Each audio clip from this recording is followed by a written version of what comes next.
الصلاۃ والسلام علیکہ یا رسول اللہ، الصلاۃ والسلام علیکہ سیدی یا حبیب اللہ۔ اسحاق ڈار 4 مرتبہ پاکستان کے وزیر خزانہ رہ چکے ہیں۔ ان کی صلاحیتوں سے کسی کو انکار نہیں، لیکن ملک کے بحران میں ایسے لگتا ہے کہ ان سے غلط جمع تفریق ہوئی، پھر بظاہر نہ تجربہ کاری کا مظاہرہ کیا گیا۔ کاش ڈار صاحب صرف 4 ماہ قبل اکتوبر 2022 میں ہی فیصلے کر لیتے، جو کہ انہوں نے 72 گھنٹوں میں کیے ہیں، جو آج ملک کو ایسے سنگین معاشی حالات کا سامنا کرنا پڑ رہا ہے، جو قوم کو آج کرنا پڑ رہا ہے۔ معاشی فیصلوں میں دیر کی وجہ سے IMF سے تعلقات بھی کشیدہ ہوتے گئے۔ اس طرح مسلسل 4 ماہ تک 1.5 لاکھ کی کیفیت برقرار رہی۔ اب جب ہمیں IMF کی شرائط کے سامنے سر تسلیم خم کرنا پڑا تو پھر 3 دنوں میں $40 مہنگا ہو کر انٹر بینک میں سرکاری قیمت $270 کا ہو گیا، اور گزشتہ روز اوپن مارکیٹ گرے مارکیٹ میں $290 میں ڈھونڈنے سے نہیں مل رہا تھا۔ ملکی تاریخ میں پٹرول اور ڈیزل کی قیمت یکمشت $35 فی لیٹر بڑھا دی گئی۔ ملکی تاریخ کا یہ سب سے بڑا اضافہ ہے۔ پٹرول ڈیزل مہنگا ہونے سے بسوں ویگنوں کے کرائے 30 سے 40% تک بڑھ گئے، جبکہ گڈز ٹرانسپورٹ کے کرایوں کے ساتھ ساتھ اشیاء خرد و نوش کی قیمتوں میں بھی غیر معمولی اضافہ جو ہے وہ متوقع ہے۔ تشویشناک بات یہ ہے کہ بجلی کے فی یونٹ میں $7.5 کا اضافہ کیا جا رہا ہے، جبکہ گیس کی قیمتوں میں 76% تک اضافہ ہوگا، جبکہ متعدد اشیاء پر تقریباً $200 ارب کے نئے ٹیکس لگانے کی تجویزات صدارتی آرڈیننس خبروں کے مطابق تیاری کے آخری مراحل میں ہیں۔ اس طرح اس پیش رفت کے بعد کل سے پاکستان اور IMF کے مذاکرات شروع ہو چکے ہیں۔ کاش اسحاق ڈار صاحب اتنی دیر نہ کرتے تو پچھلے 4 ماہ ملکی معیشت پر قیامت بن کر نہ ٹوٹتے۔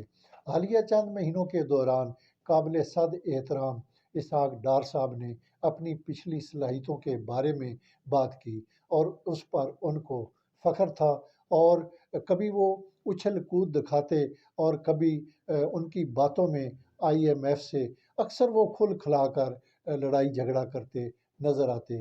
کاش ڈار صاحب دور اندیشی کا مظاہرہ کرتے اور آج ہماری معیشت شاید اس طرح سرنگوں نہ ہوتی۔ کم از کم کوئی درمیانی راستہ ضرور نکل آتا۔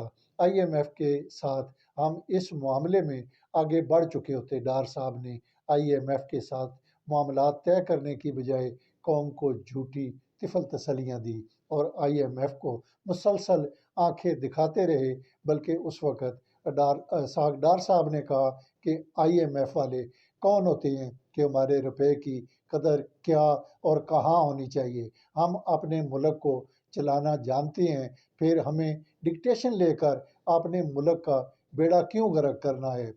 روپے کی قدر کتنی ہونی چاہیے یہ میں جانتا ہوں، اور اس کا فیصلہ میں نے کرنا ہے۔ اس طرح ہم کسی کی ڈکٹیشن ہرگز قبول نہیں کریں گے، اور اپنا ہمیں وطن کا مفاد عزیز ہے، اور ہم نے اپنے مفاد کو دیکھنا ہے۔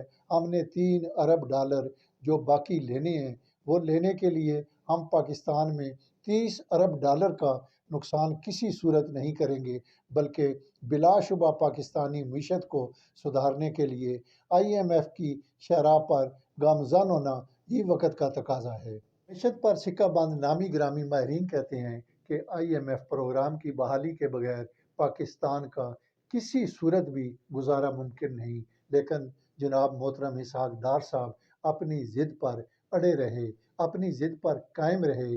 کاش ڈار صاحب کو اس وقت اس بات کا پہلے سے ادراک ہوتا جو پچھلے 72 گھنٹوں میں فیصلے کیے گئے، وہ فیصلے بر وقت ہو جاتے تو شاید اس وقت جو بدترین کیفیت بحران کی نظر آ رہی ہے شاید ایسے نظر نہ آتی۔ ڈار صاحب کی ہٹ دھرمی کی وجہ سے وطن عزیز کو لاکھوں کروڑوں ڈالر کے نقصان کا سامنا کرنا پڑا۔ سراسر غلط اندازے، غلط وعدے، خام خیالی، غرور، تکبر اور انتہائی قیمتی 4 ماہ ضائع کر دیے گئے۔ ڈالر کی سرکاری قیمت 223 سے اچانک 270 کا ہو گیا۔ پٹرول کی قیمت یکمشت 35 روپے بڑھانی پڑی۔ تباہ کن مہنگائی غریب کو خشوخش کی طرح بہا کر لے جائے گی۔ پاکستان کے قرضوں میں اچانک 4000 ارب کا 48 گھنٹوں میں اضافہ ہو گیا۔ غضب ہی کیا، تیرے وعدوں پہ اعتبار کیا۔ ناظرین، پھر ملاقات ہوگی ایک نئی ویڈیو میں۔ تب تک اپنا اور اپنے چاہنے والوں کا ڈھیر سارا خیال رکھیے اور مخلوق خدا میں آسانیاں بانٹتے رہیں۔